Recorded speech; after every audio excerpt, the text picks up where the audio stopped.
ಆತ್ಮೀಯ ಯಾಚ್ 16 ನ್ಯೂಸ್ ಅರ್ಥಾತ್ ಹೇ ಸೀತಾರಾಮಗೆ ಸ್ವಾಗತ. ನಾನು ನಿಮ್ಮವ MI ಅಥವಾ ಮಲ್ಲಪ್ಪ ಜೋತಾವಾರ್. ಆದ್ಮೇಲೆ ಈಗ ತಾವು ದಿನ ಸುದ್ದಿಗಳನ್ನ ಅದರ ಜೊತೆಗೆ ವಿಶೇಷತೆಗಳನ್ನ ನೋಡ್ತಾ ಹೋಗಿ ವಿಶೇಷ ಈ ಮೊದಲನೇ ಸುದ್ದಿಯನ್ನು ನೋಡಿ.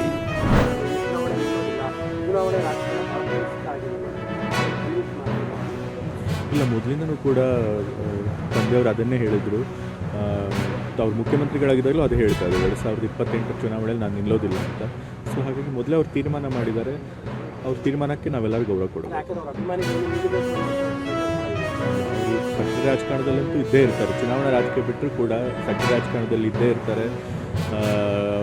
ಯಾರು ಶೋಷಿತ ವರ್ಗದವರು ಇರ್ತಾರೆ, ಯಾರು ವಲ್ನರಬಲ್ ಇರ್ತಾರೆ, ಅಂಥವ್ರ ಪರವಾಗಿ ದನಿ ಎತ್ತುವಂಥ ಕೆಲಸ ಮಾಡಿಕೊಂಡೇ ಬರ್ತಾರೆ. ಸೊ ಹಾಗಾಗಿ ಅವ್ರು ಚುನಾವಣೆಯಲ್ಲಿ ಇಲ್ಲದೇ ಹೋದರೂ ಕೂಡ ಅವ್ರ ಪರವಾಗಿ ಈಗ ತಂದೆಯವರು ಒಂದ್ಸರಿ ತೀರ್ಮಾನ ತಗೊಂಡ್ರೆ ಗಟ್ಟಿಯಾಗಿ ಯಾರು ಕೂಡ ಅದನ್ನ ಬದಲಾಯಿಸೋಕ್ಕಾಗೋದಿಲ್ಲ. ಸೊ ಮತ್ತು ನಾನು ಕೂಡ ಒಬ್ಬ ಮಗ ಆಗಿ ತಂದೆಯವರು 80 ವರ್ಷ ಹತ್ರ ಬಂದಾಗ ಅವರು ಸ್ವಲ್ಪ ಆರೋಗ್ಯದ ಕಡೆ ಗಮನ ಕೊಡಲಿ, ಮತ್ತು ತಮ್ಮ ಕೆಲಸ ಅದು ಇದು ಅಂತ ಹೇಳಿ ಆರೋಗ್ಯ ನಿರ್ಲಕ್ಷ್ಯ ಮಾಡದೇ ಇರಲಿ ಅನ್ನೋ ಬಯಕೆ ನನಗೂ ಇರುತ್ತೆ. ಸೊ ಹಾಗಾಗಿ ನಾನು ಕೂಡ ಕನ್ವಿನ್ಸ್ ಮಾಡ್ತೀನಿ.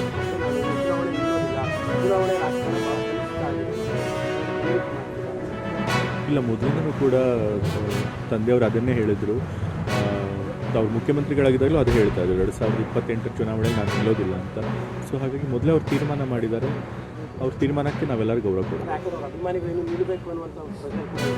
ಅವರು ಸಕ್ರಿಯ ರಾಜಕಾರಣದಲ್ಲಂತೂ ಇದ್ದೇ ಇರ್ತಾರೆ. ಚುನಾವಣಾ ರಾಜಕೀಯ ಬಿಟ್ಟರು ಕೂಡ ಸಕ್ರಿಯ ರಾಜಕಾರಣದಲ್ಲಿ ಇದ್ದೇ ಇರ್ತಾರೆ. ಯಾರು ಶೋಷಿತ ವರ್ಗದವರು ಇರ್ತಾರೆ, ಯಾರು ವಲ್ನರಬಲ್ ಇರ್ತಾರೆ, ಅಂಥವ್ರ ಪರವಾಗಿ ದನಿ ಎತ್ತುವಂಥ ಕೆಲಸ ಮಾಡಿಕೊಂಡೇ ಬರ್ತಾರೆ. ಸೊ ಹಾಗಾಗಿ ಅವ್ರು ಚುನಾವಣೆಯಲ್ಲಿ ಇಲ್ಲದೇ ಹೋದರೂ ಕೂಡ ಅವ್ರ ಪರವಾಗಿ ಈಗ ತಂದೆಯವರು ಒಂದ್ಸರಿ ತೀರ್ಮಾನ ತಗೊಂಡ್ರೆ ಗಟ್ಟಿಯಾಗಿ ಯಾರು ಕೂಡ ಅದನ್ನ ಬದಲಾಯಿಸೋಕ್ಕಾಗೋದಿಲ್ಲ. ಸೊ ಮತ್ತು ನಾನು ಕೂಡ ಒಬ್ಬ ಮಗ ಆಗಿ ತಂದೆಯವರು 80 ವರ್ಷ ಹತ್ರ ಬಂದಾಗ ಅವರು ಸ್ವಲ್ಪ ಆರೋಗ್ಯದ ಕಡೆ ಗಮನ ಕೊಡಲಿ, ಮತ್ತು ತಮ್ಮ ಕೆಲಸ ಅದು ಇದು ಅಂತ ಹೇಳಿ ಆರೋಗ್ಯ ನಿರ್ಲಕ್ಷ್ಯ ಮಾಡದೇ ಇರಲಿ ಅನ್ನೋ ಬಯಕೆ ನನಗೂ ಇರುತ್ತೆ. ಸೊ ಹಾಗಾಗಿ ನಾನು ಕೂಡ ಕನ್ವಿನ್ಸ್ ಮಾಡೋಕ್ಕೆ ಹೋಗೋದು.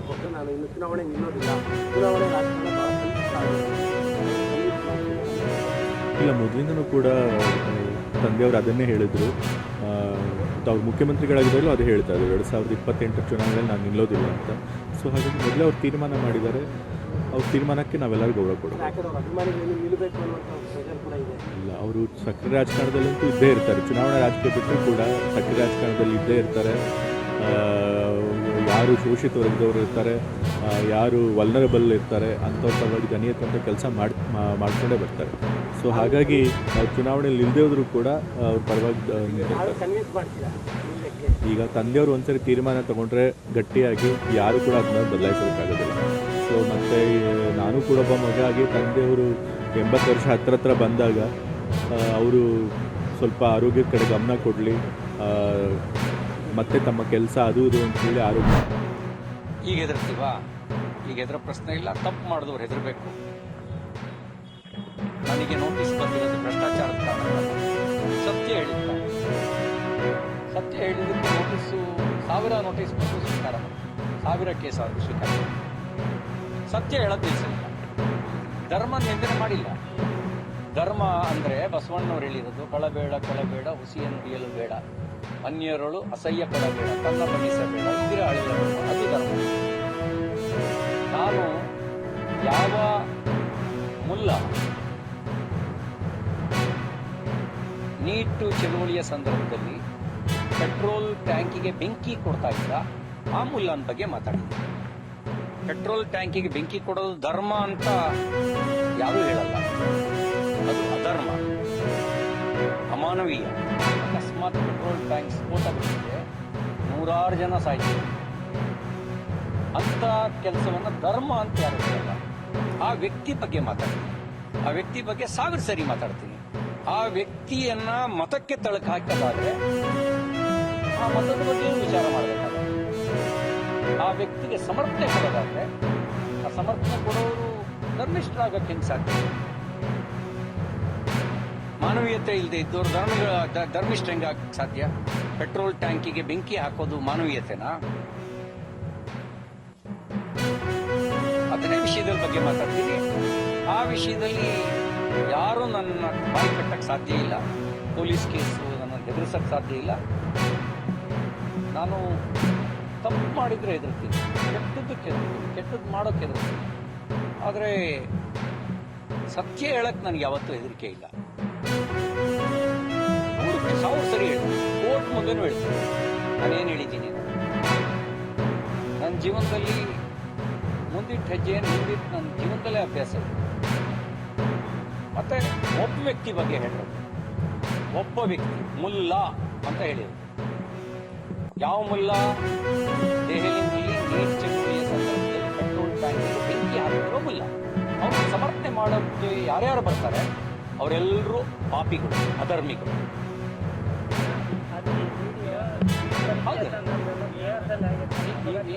ನಿಮಗೆ ನೀಟ್ ಪರೀಕ್ಷೆಗೆ ಸಂಬಂಧಿಸಿದಂಥ ಚಳುವಳಿಯಲ್ಲಿ ಅಂದರೆ ನನಗೇನೋ ಮಾಹಿತಿ.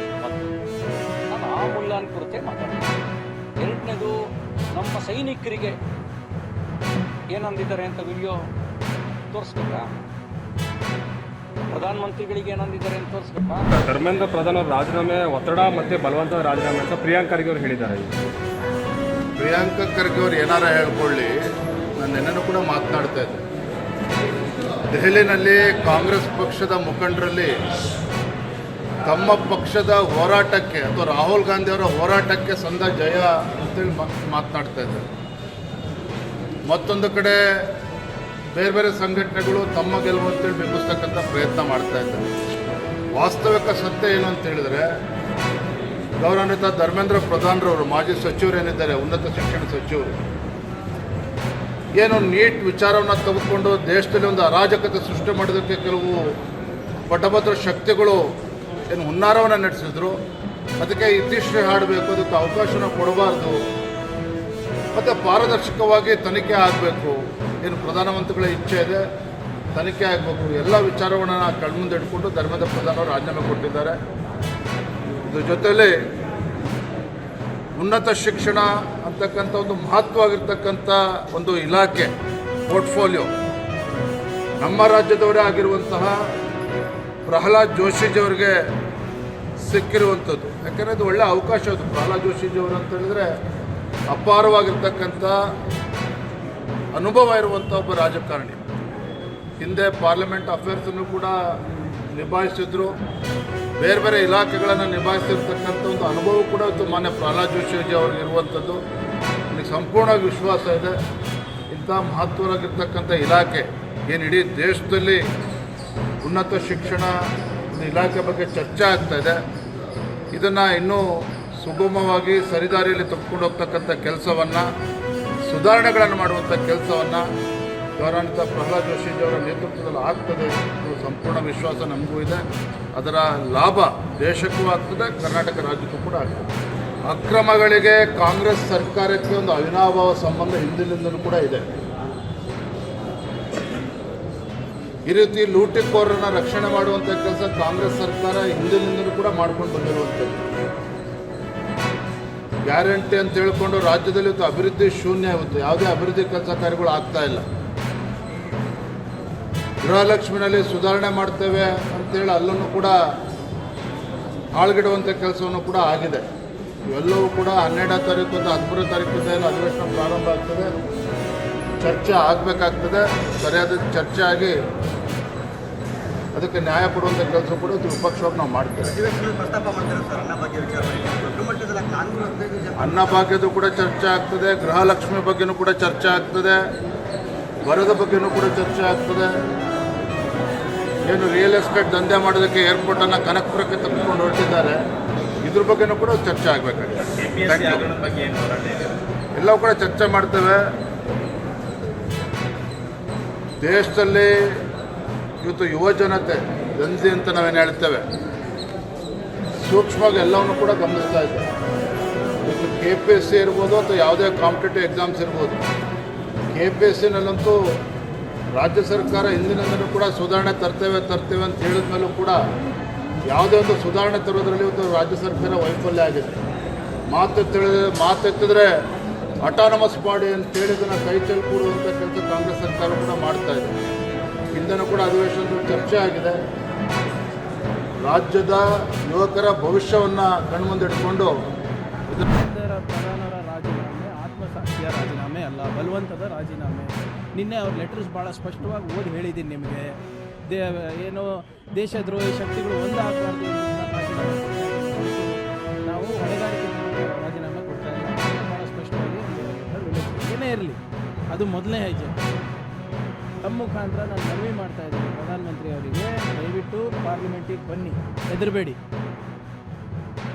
ಶಿಕ್ಷಣ ನೀತಿಗೆ ಏನು ಸುಧಾರಣೆ ತರ್ತಾ ಇದ್ದೀರಾ ಆ ನೀಲಿ ನಕ್ಷೆಯನ್ನು ಇಡಿ. ಒಂದನೇದು. ಎರಡನೇದು, ಡೆಲ್ಲಿನಲ್ಲಿ ಆದಂಥ ಏನು ಟಿಯರ್ ಗ್ಯಾಸ್ ಶೆಲ್ಲಿಂಗ್ ಇರ್ಬೋದು, ಪೆಲೆಟ್ ಫೈರಿಂಗ್ ಇರ್ಬೋದು, ಮಕ್ಕಳ ಮೇಲೆ ಲಾಠಿ ಚಾರ್ಜ್ ಮಾಡಿದ್ದಿರ್ಬೋದು, ಅದು ಯಾರು ಆರ್ಡರ್ ಕೊಟ್ಟರು, ಯಾಕೆ ಕೊಟ್ರಿ, ಯಾಕೆ ನೀವು ವಾಟರ್ ಕ್ಯಾನನ್ಸ್ ಯೂಸ್ ಮಾಡಿಲ್ಲ, ನಿಮ್ಮ ಲಾಠಿ ಮೇಲೆ ಯಾಕೆ ಮಳೆಗಳಿತ್ತು, ಯಾಕೆ ಸಿವಿಲ್ ಡ್ರೆಸ್ನಲ್ಲಿ ಜನರು ಬಂದಿತ್ತು, ಅವರು BJP ಕಾರ್ಯಕರ್ತ, RSS ಕಾರ್ಯಕರ್ತ, ಅದೆಲ್ಲ ಸ್ಪಷ್ಟಪಡಿಸ್ಬೇಕಲ್ಲ. ಅಮಿತ್ ಶಾ ಅವ್ರು ಮೌನ ಮುರಿಬೇಕಲ್ಲ. ಲಕ್ಷಾಂತರ ಜನರು ಡೆಲ್ಲಿನಲ್ಲಿ ಬೀದಿಗಿಳಿದಾಗ ಹೋಮ್ ಮಿನಿಸ್ಟರ್ ಅವರು ಏನು ಮಾಡ್ತಾಯಿದ್ರು ಅದನ್ನು ಕೂಡ ಬಂದಾಗ ಸ್ಟೇಟ್ಮೆಂಟ್ ಕೊಡಲಿ, ಚರ್ಚೆ ಆಗಲಿ. ಸೊ ಇದು ಮೊದಲನೇ ಹೆಜ್ಜೆ ಅಷ್ಟೇ. ಇನ್ನೂ ಸುಧಾರಣೆ ಮಾಡೋದಿದೆ, ಇನ್ನೂ ಕೂಡ